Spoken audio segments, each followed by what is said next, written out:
গল্প শুনবে? ওই ছেলেটাকে দেখতে পাচ্ছ? ওই যে ফুল দিয়ে স্ট্রেস সাজাচ্ছে। ও আমার প্রেমিক। ওর গল্পটা বলি। আপনার প্রেমিক? হ্যাঁ, যদিও একটু মাথা মোটা, কাণ্ডজ্ঞানহীন। না হলে কেউ নিজের প্রেমিকার অনুষ্ঠানে স্টেজ সাজে? আপনার প্রেমিক কি করে হলো? আমাদের বাসার কাছে ওর একটা নার্সারি আছে, পাশাপাশি ইভেন্টও করে। আমার কলেজে একটা নাচের প্রোগ্রাম ছিল, খোপার ফুল কিনতে গিয়ে ওর সাথে দেখা। আমাকে কিছু রজনীগন্ধা আর গ্লাডিওলাস দিন।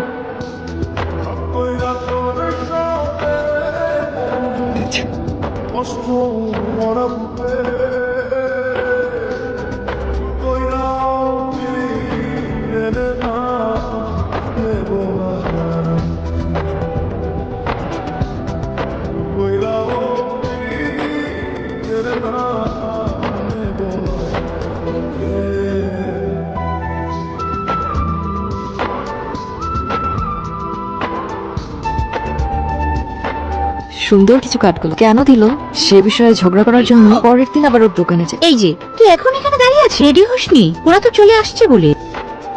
ওই যে ওরা চলে এসেছে, যাই তাড়াতাড়ি তুই রেডি হয়ে নি, আমি ওদেরকে রিসিভ করে আসছি। আসো আসো তাড়াতাড়ি। তুমি না হয় রেডি হও, আমি আন্টির সাথে যাই। আচ্ছা যাও। ওকে। আসসালামু আলাইকুম। ওয়ালাইকুম সালাম। কেমন আছেন? ভালো আছি বাবা, ওঠো ওঠো, সালাম করতে হবে না। আসো আসো বাবা, আপনি ব্যস্ত ভেতরে। হবেন না।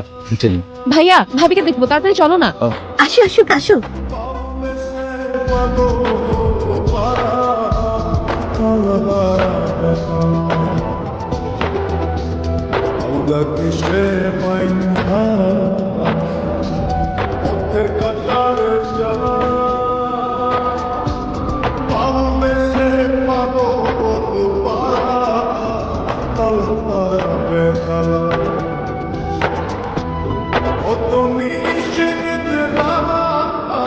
লাইটার হারানোটা তোমার অভ্যেস হয়ে গেছে।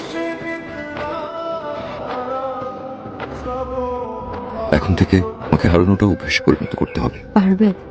জীবনের পরিধিটাই যেখানে হাতের নাগালে, এখন আমার পার না পারাতে কি এসে যায় তৃণ? অভ্যাস যেখান থেকে ফেরত যাওয়ার জন্য কোনো খালি রিক্সা অপেক্ষা করে না। তুমি পায়ে হেঁটে সেখানে যতই ফেরত যাওয়ার চেষ্টা করো না কেন, দেখবে তুমি এক জায়গায় ঠায় দাঁড়িয়ে আছো।